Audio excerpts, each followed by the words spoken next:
किंवा शिंकण्याने जे जंतू तयार होतात ते दुसऱ्याच्या श्वसन नलिकेमध्ये जाऊन हा आजार मुलांना होतो।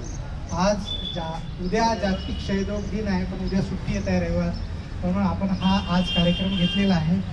क्षयरोग राष्ट्रीय क्षयरोग दूरीकरण कार्यक्रम हा 1993 पासून इथे लागू झालेला आहे भारतामध्ये, आणि त्या अंतर्गत वेगवेगळ्या क्षयरोगाच्या रुग्णांना सरकार म्हणजे त्याचं निदान आणि त्याचा उपचार हे फ्री देतं। आणि जरी लता मंगेशकर हॉस्पिटल हे प्रायव्हेट हॉस्पिटल असेल तरी सरकारच्या माध्यमातून ही सुविधा या हॉस्पिटलमध्ये सगळ्या रुग्णांना फ्री देण्यात येते। आपल्याकडे जे हॉस्पिटल आहे त्यामध्ये या रुग्णांसाठी 15 बेड आपण राखीव ठेवलेले आहेत क्षयरोगाच्या रुग्णांसाठी।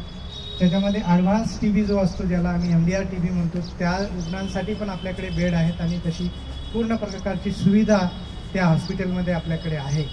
तर आज तुम्हाला म्हणजे आम्ही या क्षयरोगाच्या दूरीकरणासाठी किंवा निर्मूलनासाठी आम्ही दूत समजून तुम्ही या रॅलीमध्ये सहभागी होत आहेत आणि त्या माध्यमातून तुम्ही समाजाला आपण जसं सांगतोय तसंच तुम्हीही तसं तुमच्या जवळपासच्या शेजाऱ्या पाजाऱ्यांना सांगून हा आजार कसा पसरतो, थुंकीमधून हा आजार पसरतो, त्यामुळे इतरत्र कुठेही सार्वजनिक ठिकाणी इथे तिथे कोणत्याही गोष्टी खाऊन थुंकणे हा या आजार म्हणजे दूर करण्याचा एक मुख्य उपचार आहे।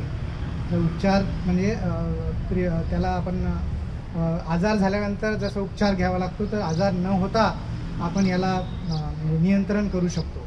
तर थुंकीतून पसरणारा आजार असल्यामुळे प्रत्येकाने आपल्या परिसरामध्ये कोणालाही कुठेही थुंकू न देणे ही जर शपथ घेतली तर आपण या आजाराला बऱ्याच प्रमाणात कंट्रोल करू शकतो। जसं आपण करोनाला कंट्रोल केलेलं आहे त्याचप्रमाणे या आजारालाही आपण नियंत्रित करू शकतो।